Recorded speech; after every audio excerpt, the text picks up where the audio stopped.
Hey everybody, just back for part 3 of Gear 2.0 video series that I'm talking about the good parts, the bad parts, and some really broken parts in Gear 2.0.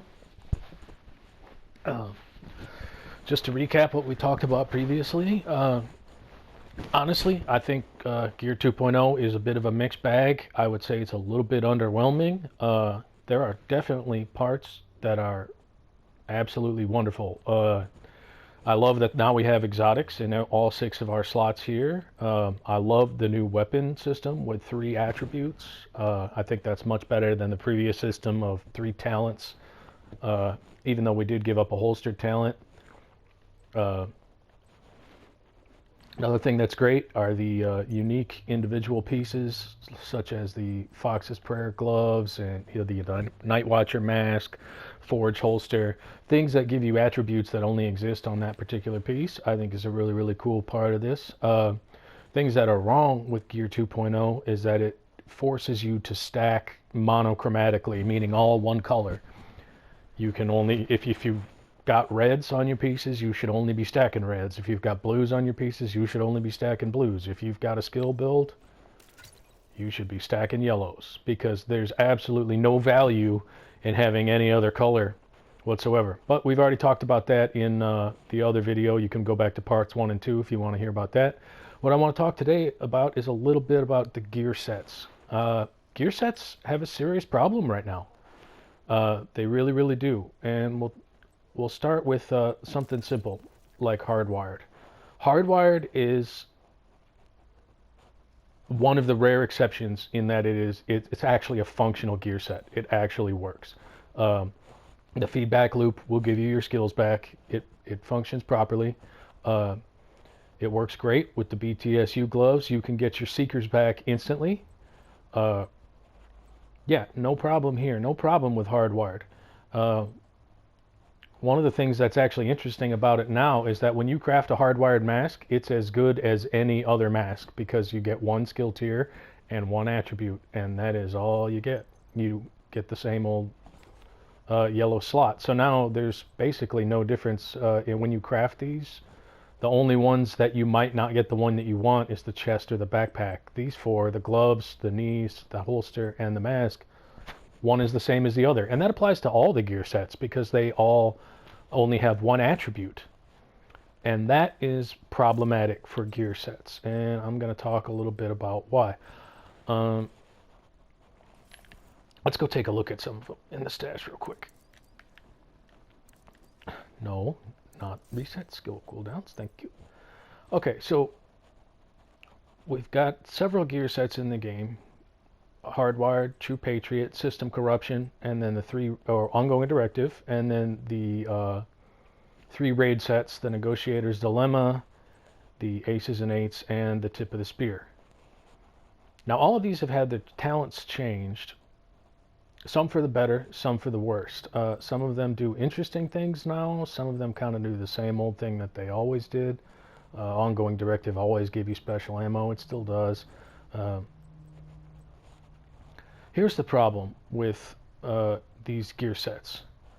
Okay, now I originally, when we were trying to clear the raid, vaunted Negotiator's Dilemma, and I still do, because there's a huge buff for critical negotiations talent, or hostile negotiations, I should say. You can actually you can stack a pretty good amount of damage. 40% extra crit damage to the end of combat is nothing to sneeze at. The problem is all 4 of the pieces, whatever they may be, only come with 1 attribute, right? So instead of being able to have weapon damage, crit chance, and crit damage on my pieces, on all 4 of my pieces, I'm only allowed to have 1 attribute. So that 40% is actually less than the potential 48% of having critical hit damage on all my pieces, as well as a critical hit chance roll. So it's going to be harder to achieve the numbers that you would be able to achieve with just standard gear pieces. I don't think being able to mark multiple enemies and deal them an extra 60% critical hit damage is worth it anymore. I did at first, because I thought they stacked with each other. Apparently they do not. But the same problem is true of the other ones too. Aces and Eights. Okay, yeah. you can get yourself 50% extra damage theoretically for 4 extra shots if you hit a 4 of a kind. This is at the mercy of the RNG, the cards. But still, when you stack 4 pieces of aces, you're giving up 4 attributes. Is 50% extra damage for 4 shots gonna outweigh 170% critical hit damage, you know, theoretically? I don't think so. It may. I haven't really put it to the test yet, but I would think it'd be hard to even get 50% crit damage and 170 or 50% crit chance in an Aces build. You'd have to put chance on everything, and then your 50% damage is not going to outweigh 150% crit damage on 50% of your shots. There's just no way. Same problem with ongoing directive. Having a bit of special ammo isn't worth giving up six gear attributes. There's no way that any of these are worth it. Now let's talk about a few rare exceptions that do have some value. System corruption. Where is it here?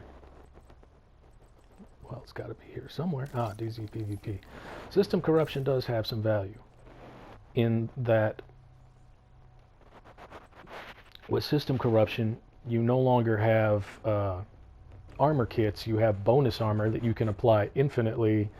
Every 20 seconds, you can get 100% armor, 100% bonus armor for 5 seconds. So let's say I'm about to engage somebody in the dark zone. First thing I'm going to do is, I can't remember the procedure for this build.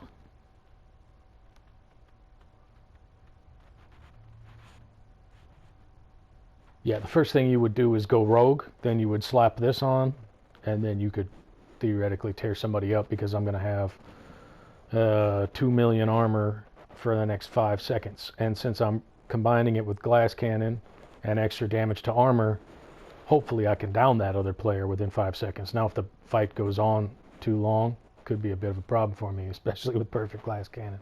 But if it's a 1v1, all things being equal, for 5 seconds, I am every bit as tanky as the tankiest tank in the dark zone.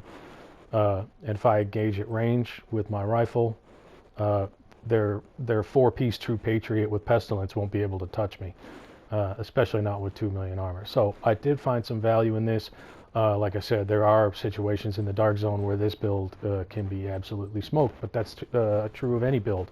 Every build has a counter. Every build has a workaround. Some of the interesting other gear sets that I'll talk about while I'm changing characters here that actually have value. The Tip of the Spear gear set, I've actually found some interesting possibilities with it. Tip of the Spear regenerates your specialization ammo, which is potentially OP. Now obviously you can't do that in the dark zone anymore, but it's potentially OP in PvE content. You're getting free grenade launcher rounds every single minute, or free TAC 50 rounds every minute. And if you're running a crossbow, you potentially get 2 crossbow bolts every 30 seconds. So I'll show you what I did and why I think this is kind of interesting, but I'm still on the fence about it. It's kind of like the entire Gear 2.0 thing. It's like, okay, I'm sort of interested in it, but I'm on the fence about it. I think it's a mixed bag. The second character here, I put together a Tip of the Spear medic / damage hybrid. Okay, and I know what you're thinking. That's fucking stupid. Okay, it probably is. But I've actually used this in the raid and had some pretty decent success with it. So what I had to do is, Tip of the Spear runs natively with weapon damage. Now this is a skill build, right? The idea behind this is that I'm the medic. Okay, so I've got my chem heal. It's tier 6. It'll do plenty of healing. I've got plenty of skill haste. Shouldn't be a big problem. Especially since everybody else on the crew is going to be running glass cannon. No problem at all healing everybody. Right? Now, the advantage here is that this is a combat medic. I am able to fight with this build.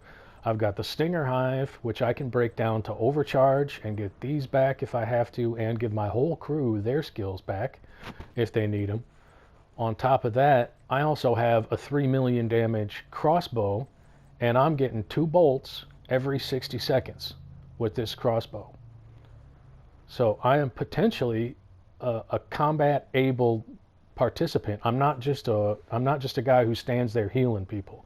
I'm able to join in the fight. And at Razorback, you can open up the panels with this thing. So there are some unique possibilities for doing, I don't want to say hybrids, because ultimately I want to find a tip of the spear piece that has skill haste instead of health. I want to find one that has skill, repair skill instead of weapon handling. Ultimately, I want to work the blues and reds out of this build. Would be, optimal. Obviously, I'll never be able to do that completely, because you have to overwrite the weapon damage with skill tier, so you won't be able to swap out that crit chance mod. It'll always be red if you're going to run the backpack. Same with the mask. It'll always be red. But you might be able to get rid of the blues out of here. And then you're running an entirely yellow build that also has some offensive capabilities with this crossbow, and you're getting permanent ammo for it. So I think there are potentially some possibilities for gear sets. But right now, the only viable ones that I've seen are Tip of the Spear, potentially has its uses. Hardwired, obviously, I'm very happy with how that one works. And then also the System Corruption gear set is potentially useful. The rest of them, I gotta say, I just don't see any of these talents. I would never run an armored build just to begin with, although I hear that True Patriot has some value. For me, okay, yeah, you're debuffing the team, right? Okay. Let's say you're the armor guy, and now you're giving us the whole team all these debuffs. Okay, amplifies enemies damage taken by 8%, decreases enemies damage dealt by 8%, and I get 5% armor repair every second. 8% is basically nothing compared to if you were running DPS instead of a tank, because the damage difference between a tank and a DPS is like another world. In almost all cases, you'd be better off having another DPS player than you stacking 8%. I'm running Glass Cannon. That 8% debuff of damage done to me isn't going to make any difference whatsoever. If I get shot, I'm hurt. So I don't know. I can see sort of the value of this in the Dark Zone. I understand it's the meta in the Dark Zone right now, but I don't understand the value of you running this build with the team. I just don't see the value in it. You would be infinitely more valuable to me as a DPS or a skill build that's overcharging my skills, giving me my Reviver Hive back. And that's how we're clearing legendaries. That's how we're clearing raids. We're not clearing raids with True Patriot builds. We're not clearing legendaries with a tank. We're clearing legendaries with crowd control and DPS. So I'm just not seeing any value in this set. I'm not seeing any value in ongoing directive. Once again, you're sacrificing 6 of your attributes in exchange for some hollow point ammo. That even if you run the whole set, only gives you 35% extra damage. What would those 6 extra attributes be worth in critical hit damage?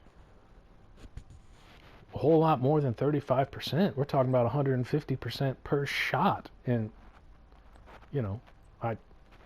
I just don't understand it.